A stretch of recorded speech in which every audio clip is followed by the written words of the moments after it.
Hi everyone, welcome to the Collins webinar. Today we have with us Shibal Bhartiya, author of Bena Summer. She is a Gurgaon-based eye surgeon who has worked across India and in Europe. Bena Summer is her debut novel. So Bena Summer is the story of 8-year-old Bena. She's perhaps the happiest child you know, fun-loving, bright and eager to please. She's fond of jalebis, limericks and raw mangoes. Her life is perhaps an idyllic childhood since she's protected, loved, and edged with rainbow gold. One summer, that bubble bursts when Bena is witness to riots, death, destruction, and abuse in a setting that explains little and expects children to forget it all. But Bena is different. So Bena summer is basically the story of that one summer which changes Bena's life. So over to you, Shibal. Thank you, Meda. I will just unmute myself.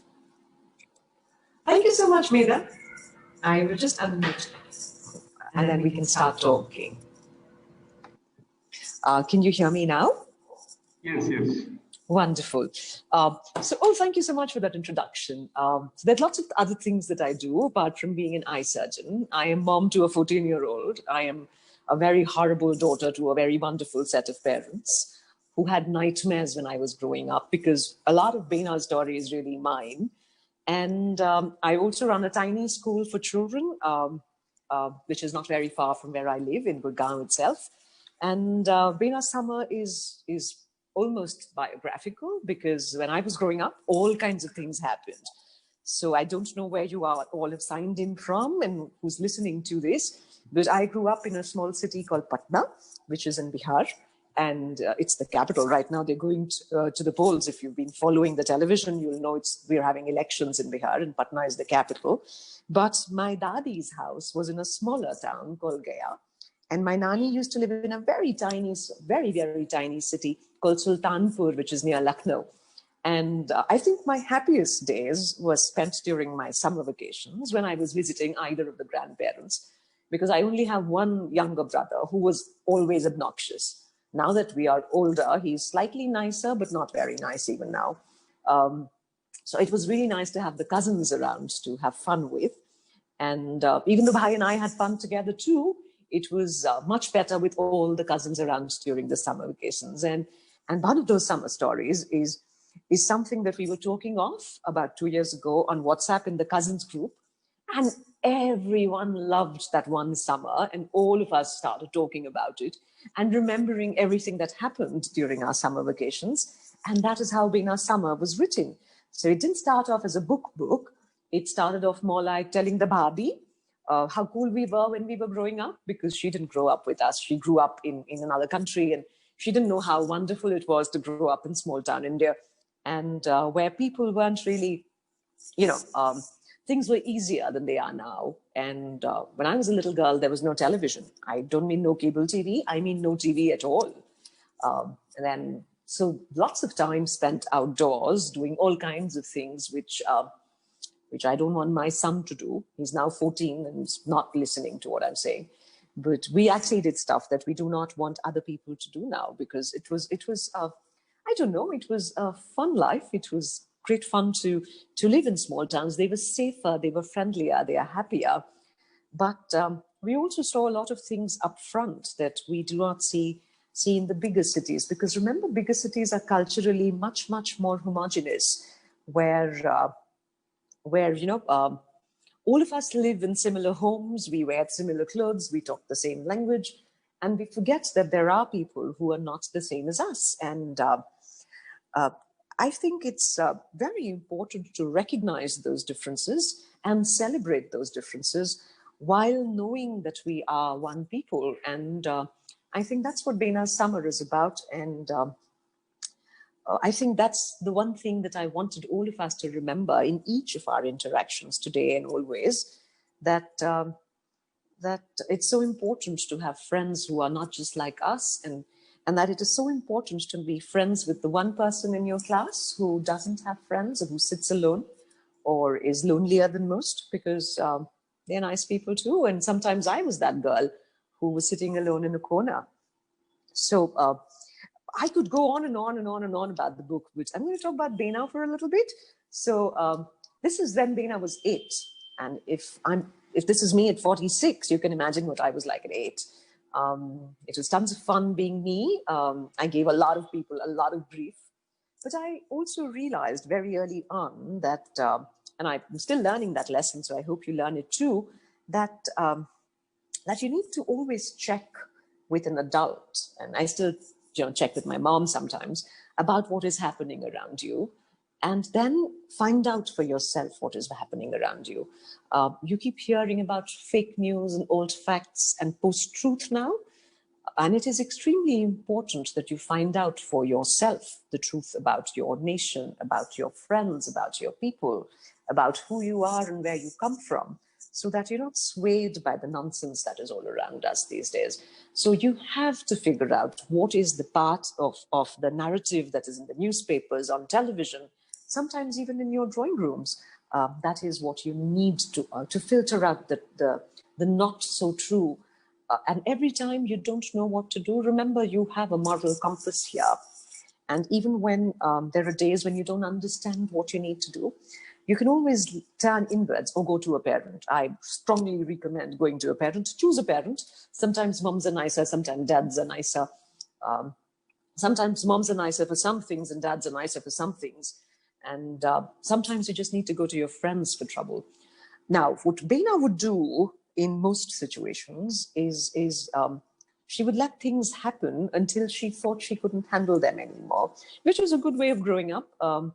It was a very scary way for parents, because now my parents, when they knew about all that had happened and they realized I hadn't told them what had happened, they were shocked and they were scared for me. But it meant I did do some rapid growing up. So the book is fun. The book is about two of my best friends, and I can't give you their real names because that would be wrong. But yeah, they were the most fun ever, and we were always in trouble. We were always found in the trees. I don't know how many of you've seen a mango tree, but we had a lychee tree in our background, in our backyard, and we used to sleep in the lychee tree because the smaller fork of the lychee tree is really low, so even if you tumble, it's not going to give you a big bruise on your head or something. You won't get like a major bump. So we used to carry our little pillows and sleep in the lychee tree. And Eid was tons of fun, because I don't know how many of you celebrate Eid. I strongly recommend celebrating Eid for two reasons. One, it's fun, and you should celebrate every festival that you can lay your hands on. And two, because all children get money on Eid. So it was like pocket money for no reason. Extra, you couldn't it is beyond and above and beyond pocket money. So which is why I think Eid became my favorite festival, because we go asking people for Eid. So Eid is the money that you get on Eid from all older people, provided you say adab, and you read the book and they'll teach you how to say adab anyway. So adab, you take your face forward and do that. That's an adab, which is a mark of respect to your elders. And you say adab and you get money in return. I cannot think of a better festival than that. It's almost like Christmas, except you don't have to give them anything. So that is what makes it more fun. Hey, Andy. I can hear someone. Right. Do we want to talk about things, or do I go on talking? How do we want to do this? Is there somebody who wants to ask a question? Or is it okay if I ask a question? Okay. So since I don't have a question, I'm going to... do you want me to talk about anything else apart from the book for now? We can ask questions, Shibal. Go on. I will wait for questions. Okay. So my first question to you as an author, and this is something I keep asking authors, because I'm a student of literature myself. However, I couldn't write anything beyond perhaps short essays, some blogs. But you being an eye doctor, what Yes. brought you into writing? So Shrikant, you will write because sometimes you write because you're overwhelmed. Sometimes you write because there's a story in your head that keeps on playing itself. But most importantly, writing requires discipline. And even though this is my first book of fiction, I've written 10 textbooks, so I know what that means. It means just putting pen to paper every single day. So if you have to write a book which is 400 pages long, for the next 800 days, you will write 1 page a day. And that, I think, is the only way to write something. You will write 800 pages over the next 800 days. You'll spend the next 200 days scratching out what you've written, rewriting most of it. But the only way to write is to keep writing. You keep at it. And they say this for almost anything that you love, right? If you want to learn to play the piano and you're a doctor, how will you play the piano? You will do it by doing it every day, and you will do it by doing it not very well initially, and you will do wonderfully later because you would get better at it. And then you will edit mercilessly. You will edit like you hate every single word you've put down on paper. And the other important thing to do, and you already have a lead on that, Shrikant, because you are reading literature. The more you read, the better you are as a writer. And you will improve with each book that you read. Sometimes books will tell you what you don't want to write and how you don't want your voice to be. So when I was writing this book, I knew that I did not want any words which had more than 3 syllables. So the beginning of the book, the first 2 chapters, when you read them, you'll be like, oh, this author's gone on and on with fancy words. But if you go to book 3, the chapter 3, you will recognize that I have given up the big words entirely, because that is something that I realized that that was not the voice I wanted to be. And the other thing, the other important thing about writing is to be true to who you are. Because if you ever try to not be yourself when you're writing, that's not going to work. That's never going to work. What made me write about Bena? So the truth, I'll give you 2 versions. One is the truth Vidya, why I wrote about Bena. And the second one is going to be the spiel that I should be giving you. So I wrote about Bena because my brother had just gotten married to this wonderful girl who was not from India. And I really wanted her to know how cool we were when we were growing up. So this is basically me telling her that she was so, we were so cool and you weren't because you didn't grow up in small town India. But truly, I wrote Bena's Summer because my boy, now 14, was then 10. And he suddenly found my growing up very interesting when he really thought it was boring because moms are supposed to be boring. And then suddenly he said, oh, not so boring after all. You were a fun kid, weren't you? Also, it inspired the kind of conversations that Aradhya and I were not having until we started writing this book. And he started reading what I was writing. There are lots of things that we find difficult to communicate to our children. Sometimes it's difficult to tell you about the news, about what is happening on the news.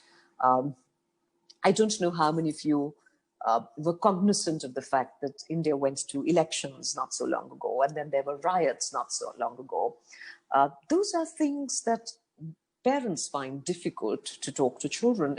And while I was writing this book, I thought it really helped me talk to Aradhya about them. And all of my friends who've read it and the children who've read it said the same thing.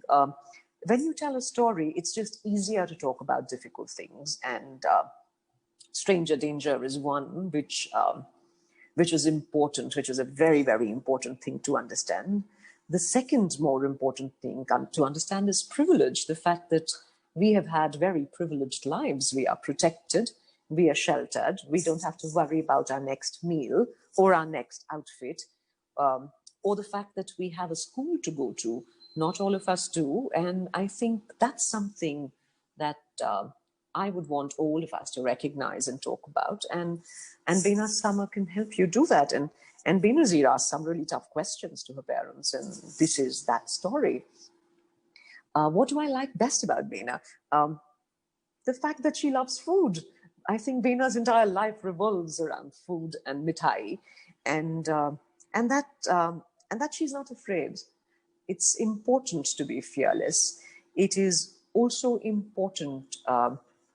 It is also important to take care of those who don't have a voice. And as you grow older, you will recognize how important that is in every single day. Most of the children I know are like Bena. And most of the children I know, and I mean across, and I teach about 100 children in my school. So I know that most of them are like Bena. You want fun, you want your friends around, you enjoy time with your cousins, you like food, and you don't particularly want to study during your summer vacations. But what happens as we grow older is sadly, we forget all of that. And suddenly we forget that it is, it is better to be kind than to be smart. And that's something that we learn. That is not how we were. We forget that the world has enough for all of us and that we should continue to share. And I think that transition happens as we become teenagers and we get into that space where we are more competitive than we were. But the truth is that almost all of the children I know have a Bena in them. Most of them are intrepid, intelligent, fun-loving, children who will risk their life and limb for a friend and for someone who's voiceless. And I think adults there falter, but children never do. Children never do. When you're working on your instinct, you're a good person. And when you start thinking and look at your training to make decisions about other people, you sometimes become selfish. So, and it's not bad to be selfish, but not all the time. So, yes, I think I connect most children in my life with Bena. So you're a Bena in yourself. All of us are a Bena. See, it's just this that, you didn't grow up in the place that I grew up in, Shrikant, and you're a boy and Bena is a girl. But when you do read the book, you'll realize that when you were 8-year-old or maybe 9, you were as much a Bena as Benazir. And you may not have seen what she did because you grew up in a different part of the world, or maybe you grew up in a different time as well. But if you will read the book, you'll realize that you will react exactly as she did in each of the situations that she found herself in, as long as you forget to think like an adult. If you think like a literature student who's going to college now, you may not react like Bena. But if you can remember to when you were 8 or 9 or 10, I promise you, your reactions would have been no different to that particular situation, darling. Okay. And I do believe that with all my heart. Because I can kind of reflect because I grew up perhaps in a small hamlet. Mm-hmm. I didn't know that it was a hamlet. I thought it was a village. But when the bus never came and when we knew that there were just some 100 families, I knew it was. That was the literature teacher who had actually told me this, that it is not called a village and it's called a hamlet. And when I grew up, around the fields, I think I'm able to relate to whatever you said. You have all those friends, you walk around, and you start understanding people by by virtue of just observing them, isn't it? Yes. So I'm able to relate. The next question. Yes, please. You're saying something. I was saying that it is so important to remember that. And this is something, again, from my life that I'm talking about. My best friends today, so many of them are people I was not nice to in school. So that's something I tell everyone. Every time I speak to children, they say, what is the one message you have for children? I say, be nice to everyone in school. You never know which one of them is going to be your best friend for the rest of your life. And that's something that we learned growing up in smaller towns because we were perpetually in and out of each other's houses. And that's something that doesn't happen so much now. So, but you still have to remember that one of these people is just turning out to be your best friend for the rest of your life. And you don't know who that person is. It may not necessarily be the person you think is your best friend today. And that's the one thing that I always remember from my childhood. And you're still young, but when you are my age too, I'm sure you'll think that too, Shrikant. Yes. And let me take questions from Facebook. I think yes. So there's one that has come in. No. Grade 5, what do I want him to do to keep his eyes safe and healthy?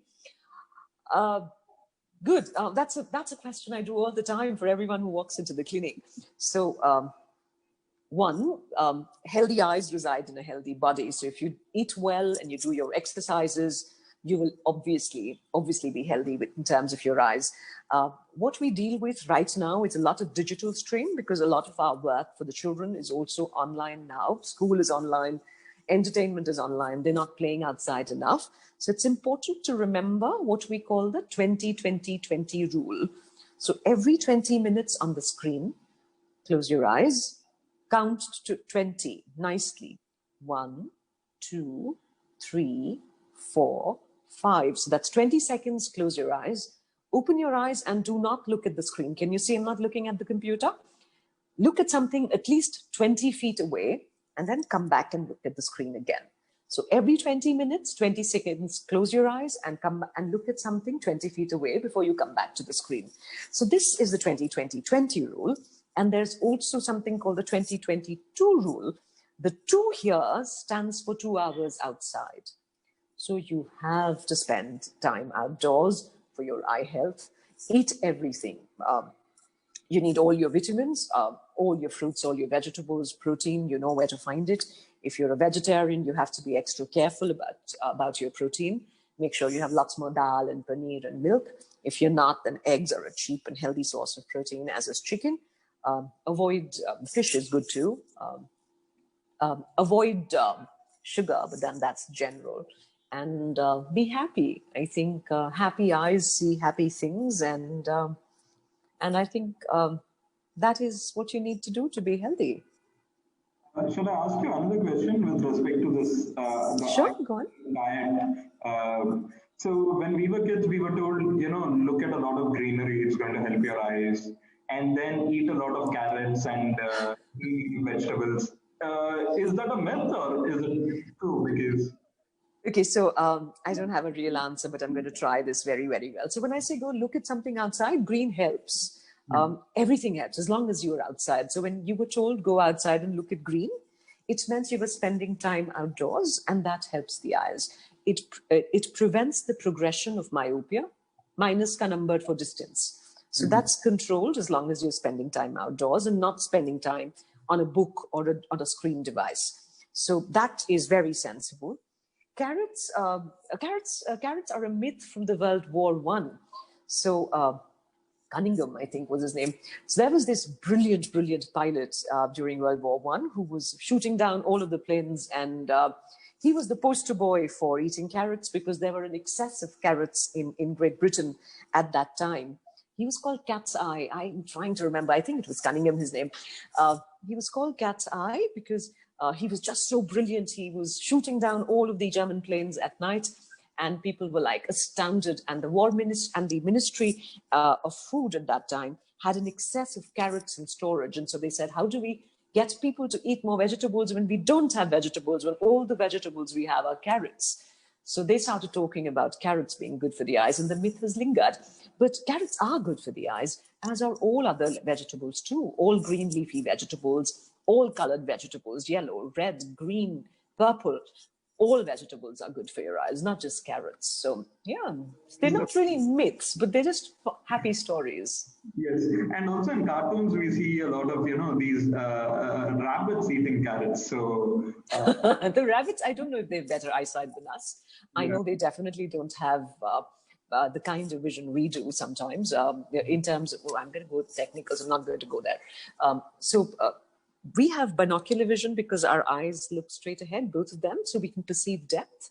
And if the eyes are to the sides, we can't do that so well, remember? Because then there is no depth perception. You have a wider field of view, but not depth perception. Carrots have beta carotene, but so do so many other vegetables. So it's a good idea to eat carrots, but it's a better idea to eat all vegetables.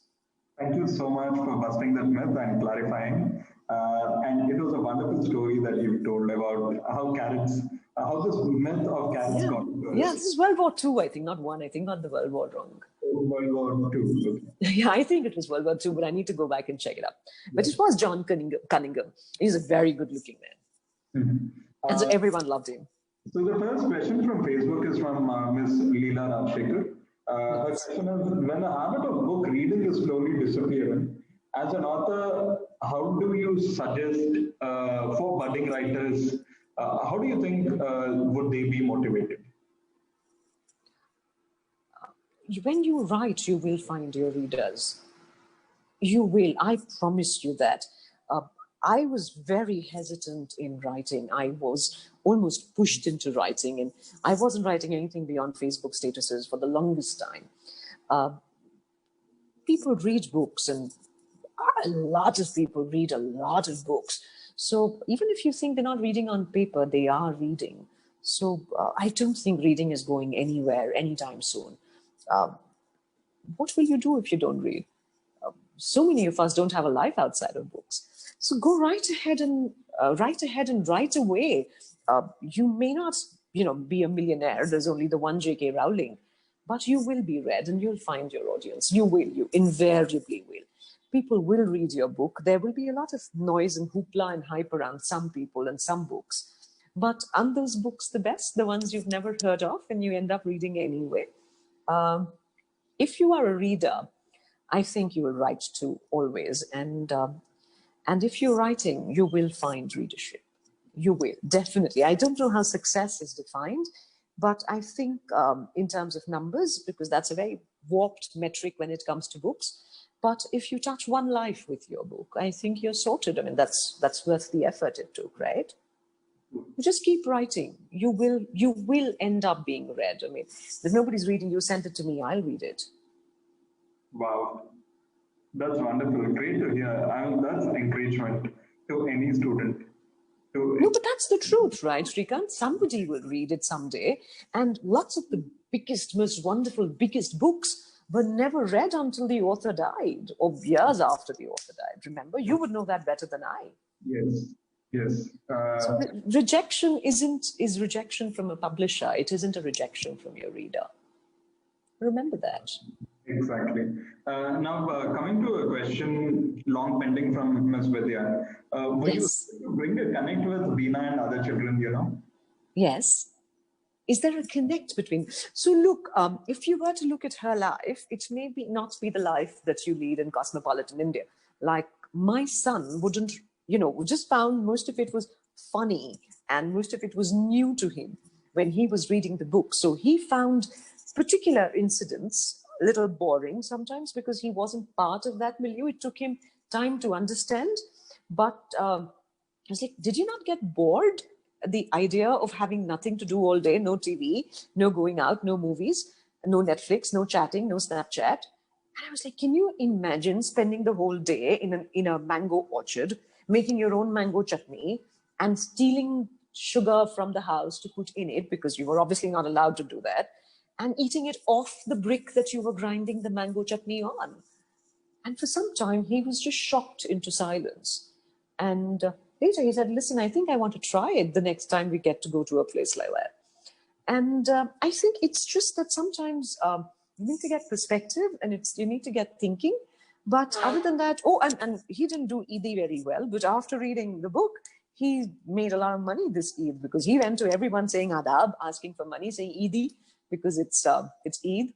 So he loved that bit about the book most, I think, because he ended up earning a whole lot of money from this. What do I believe of children today is that the core doesn't change. Your problems don't change. The fact that your parents are not telling you everything doesn't change. The fact that you are seeing everything doesn't change. The fact that you want to know more doesn't change.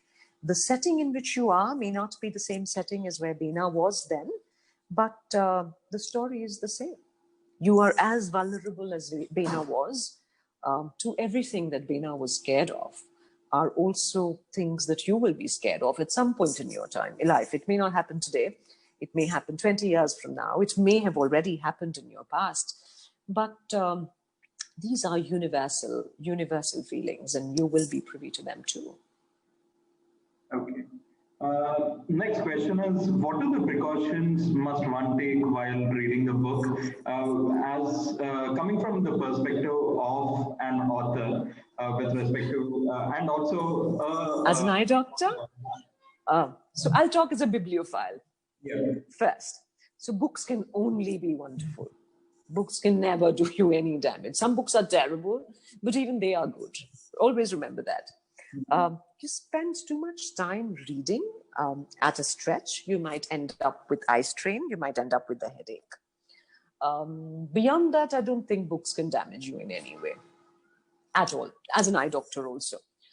So we ask you to do some exercises for the eye, do a pencil push-up, pick up a pen, take it far away, bring it closer till it gets fuzzy, wait till it clears up, take it a little back, it gets clearer, bring it forward till it gets fuzzy. These are called pencil push-ups. Read up about them. Do them. They help you with eye strain and the frontal headache that sometimes you get if you read too much.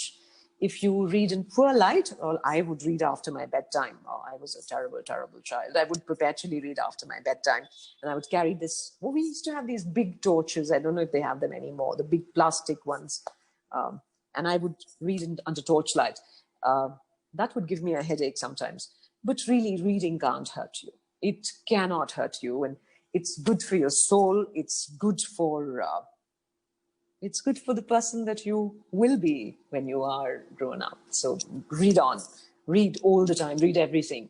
I even read the backs of medication. Read everything. You never know what will be fun. Newspapers, magazines, books, advertisements. Yes. Exactly. And so there is this myth when we were kids, our parents would ask us not to read in low light, dim light, candle light. So it doesn't give you a chashma. That's the myth, right? You will not require glasses because you read in low light or you read for too long or you read under the covers. It will give you a headache. It will give you eye strain. Other than that, I think you're sorted. I mean, don't do it. Read in good light always and try not to read under your covers. That's not a smart thing to do, but I have done it. I continue to do it sometimes now. But it gives you a headache. Invariably gives you a headache. What would I like my readers to take away from reading this book? Never be afraid to speak up. Never, ever be afraid to speak up. Sometimes you're tiny and then there are all grown-ups around you and they seem to be more sensible than you are. They often are more sensible than you are. But until you tell them what you are thinking, you will never know who's more sensible. Always speak up. Always. You will be wrong and somebody will tell you you're wrong, but do not be afraid of speaking up. And do not ever, ever step away from helping someone. Ever. But that's the one thing, because it's critical to remember that, beta. Never walk away from someone who needs help. Never. Chances are that they may not be nice. There's always a chance of that. But chances are much, much higher that they are wonderful people who just need a helping hand at that time. So the two things then, not just the one thing to remember. One, always speak up. And number two, always, always help whenever you can. I think you got a follow-up to it. Is almost autobiographical. Why the name Bena? Okay, we thought we'd ask why the name Bena?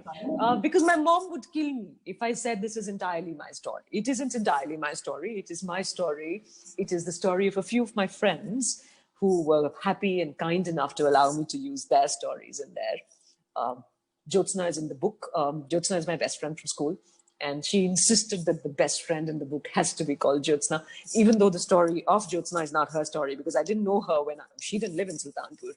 So names we play around with. Does anyone know what Bena's real name is? I thought, Nayantara isn't here, but Nayantara suggested that we can give out a book to anyone who can tell us Bena's name. Hey, listen, you're not allowed to answer that question. Of course you know. Anybody else who knows what is Bena's real name? Okay. So I will look for answers on Zoom also. And yes, then, please. Not on Zoom, on Facebook also, then perhaps we could... Yes, please, of course. I'll be the happiest to send a book across to anybody who knows Bena's real name. So, and then we'll go on to why Bena. Yeah, so here is the announcement, a little short contest to all the teachers, students and parents. What is the real name of Bena? Bena. The title of the book is Bena Summer. So the main character's full name, please. So we shall wait perhaps till the end of the session. Yes? Yeah, sure. Oh, I think I have two on Zoom, but let's see who else knows. Let's not reveal it because... yeah, let's not reveal it, please. It could not be the right answer also. So... But you know what? Shrikant and I were talking about this. I thought there was only one right answer till Shrikant told me, no, there can be more than one right answers to the name Bena. Yes. So let me just read out a comment from Facebook with Yes, respect please. to reading books in low light. So Ms. Kaur says, my daughter does that even today, reading under a blanket with a torch. Give her my love. Lots and lots and lots of love, because she will grow up to be a wonderful person. I'm sure she's already wonderful, but she's going to be wonderfuler still, if there's a word like that. Please believe in children who read. Um, I know bedtimes are to be adhered to. I'm a mom. I give my son a lot of grief when he doesn't listen and he's supposed to sleep. But there is something exceptionally, exceptionally wonderful about a child who stays up to read. I believe that. I believe that with all my heart. But, kind of give her an extra half an hour to read. But tell her not to read under the covers, but that she can have an extra half hour to read. Yes. And the next question is, okay, Ms. Kaur says her daughter is hearing you speak. So, So negotiate bedtime, baby. Always negotiate bedtime. So one thing you must remember, mums listen. Mums always listen. Even when we look like we're not listening to you, we are listening to you. We are always listening to you, beta, even when we are doing other things, when we are typing on our computer, when we are cooking, when we are talking to our friends on the phone. And I believe that because I now am a mom. When I was a little girl, I thought my mom couldn't hear me when I was doing things, but mums know everything. They can listen to everything. And then they have one ear, which is, I don't think one of these two, but there's a separate ear that they use for their children. Always talk to your mom. Always ask her questions. Always tell her of your fears. And if at any point in time you think she's not being reasonable or not listening to her, I mean, my son and I usually wave in front of the face and say, can we just talk one-on-one?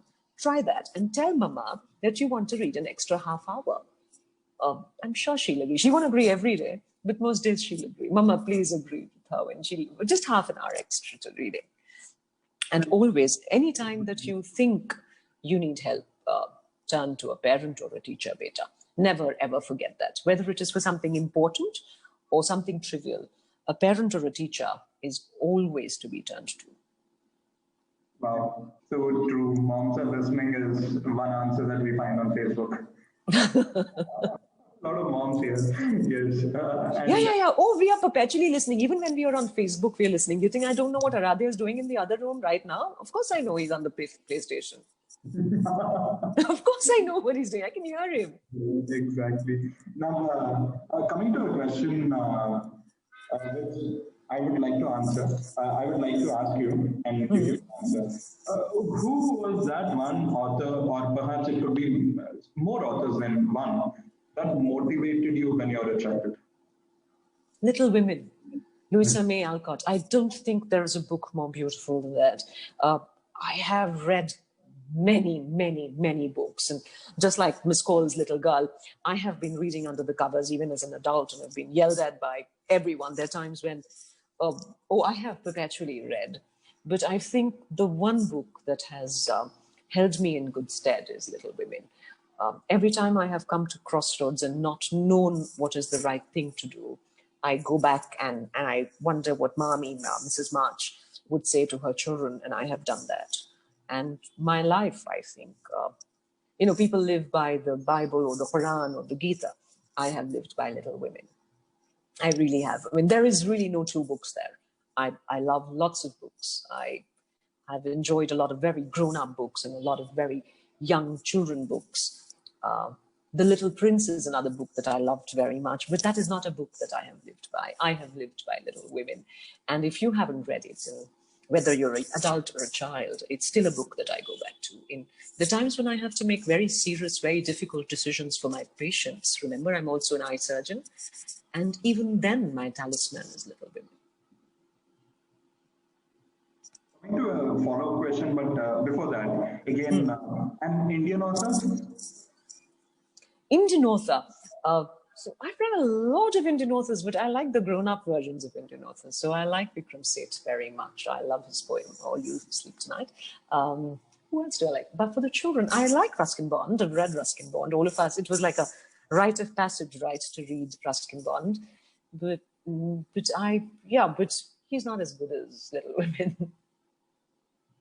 Yes. I mean, that's a perspective, brother. No, listen, I'm not dissing what he's written. He writes beautiful stuff. I love Malgudi Days as well. So that's also a very, very, very good book that's very close to my heart. But Ruskin Bond stays with you in a very different way.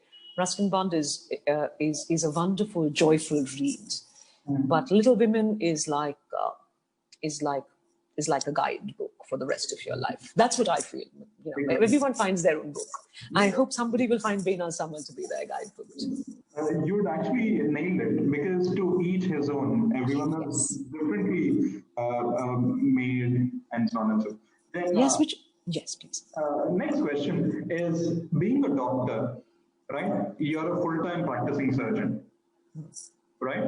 And when you're writing this book, obviously you needed to balance two things. One, No, I needed to balance lots of things. yes. So, and also you're a mother. I mean, see, so my question is, how did that help? I mean, how did that work for you? Were you able to balance because you had a child at home and you had the family, and then you had your hospital, you had your practice, and then writing a book? Okay, so I do lots of other things too. Okay, so let's do them one by one. So I'm a full-time eye surgeon, and I'm a single mom to a 14-year-old boy, which is again a full-time job. Please believe me, it's a full-time job. She can't ask your mom if you don't believe me.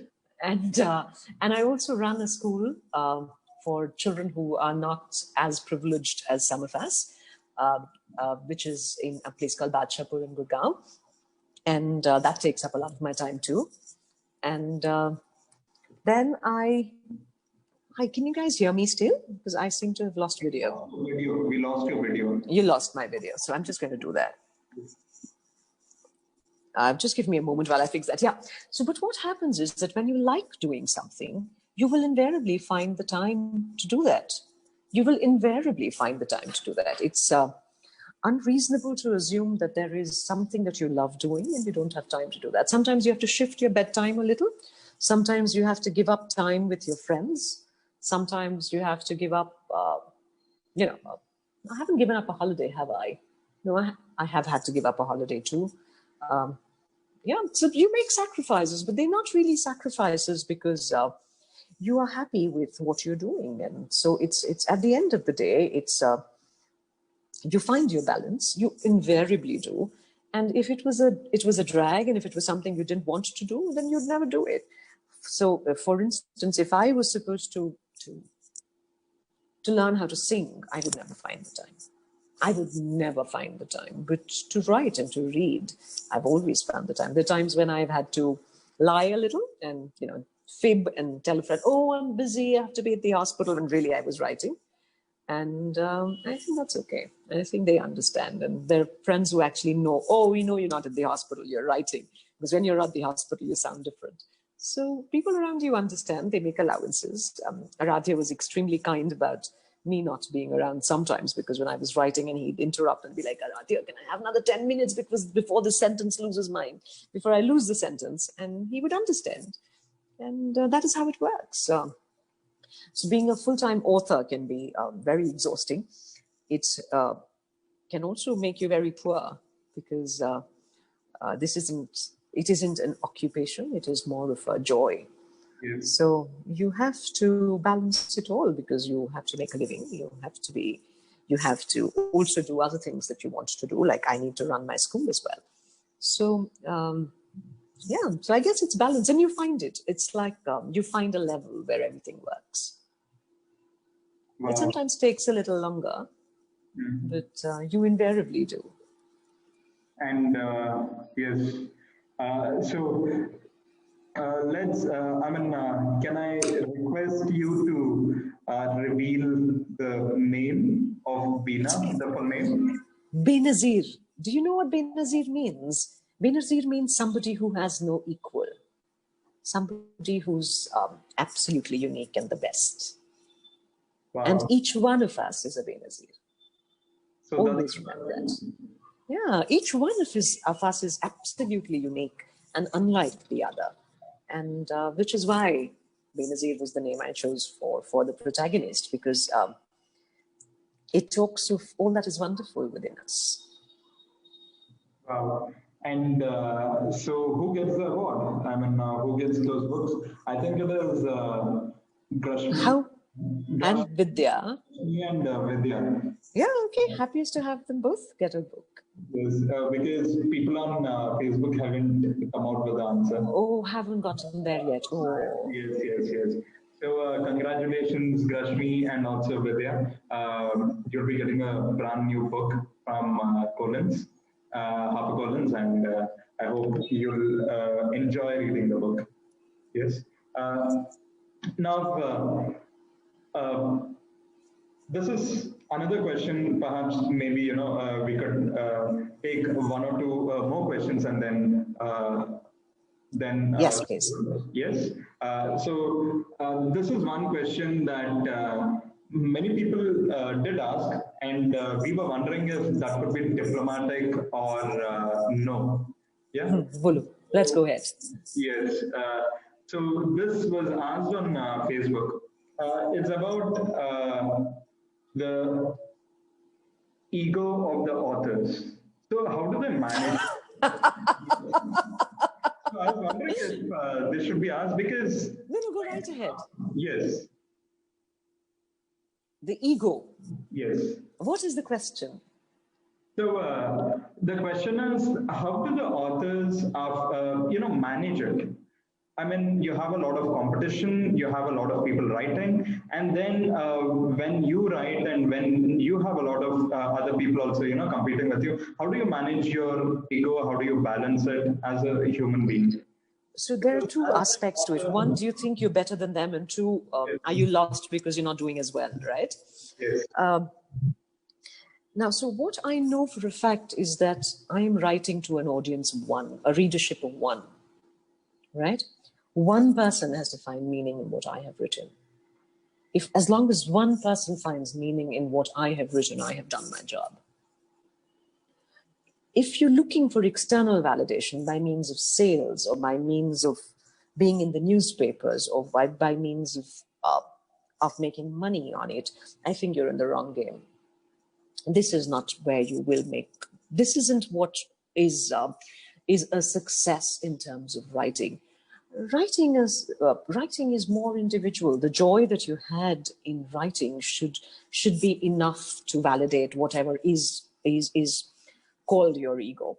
And there are times when I hate what I've written. And in fact, 2 weeks before Bena Summer went into print, I called up Tina, who's my publisher. And I was like, Tina, are you sure we want this out in the open? Are you sure people will read it and like it? And she was like, yes, I read it and I liked it. And it stayed with me for long after I had read it. And I see no reason why it won't last with the others, why the others won't love it.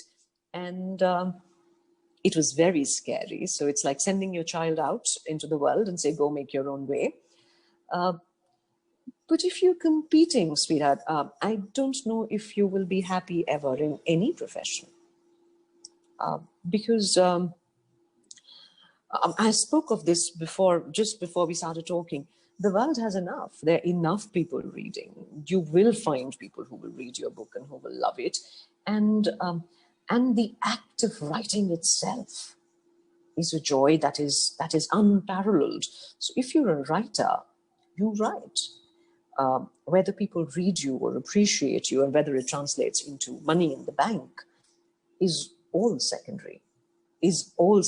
Because if and I really mean that, if there will be one person in the world who will speak of my book as I speak of Little Women, I think my world is complete. There is nothing I can ask of this book beyond that. And if there is one child who reads this book and goes and talks to their parents about something that they were unable to speak of, whether it is being careful of their own body, whether it is about good touch, bad touch, whether it is about casteism in this country, whether it is about untouchability, whether it is about the great Hindu-Muslim divide, if this book encourages one uncomfortable conversation, I think I am a very successful writer. All it needs to do is that one conversation. And so the metrics that you set for yourself guard you against what is called failure. If you set yourself a metric that is going to be breaking the bank, then that's not what you should be doing. Then you should be in the share market or doing something similar. Okay. So the last question for this evening is from the daughter of Ms. Ramni Kaur. Yes. So she has asked you a question, the girl who was listening to you. Okay, yes. Yes. So I shall read it verbatim. Auntie, as a child who likes to write and wants to be an author, what should I write about? Also, thank you for talking to my mom and my reading till late at night. Good Meher, that's her name. So number one, Meher, good Meher, I said half an hour of extra reading, not like through the night. And that's not allowed. Sometime when you're very, very old, you might be able to do that. Abhinay. Number two, I'm so happy you asked me a question. This is what I wanted you to do. Ask.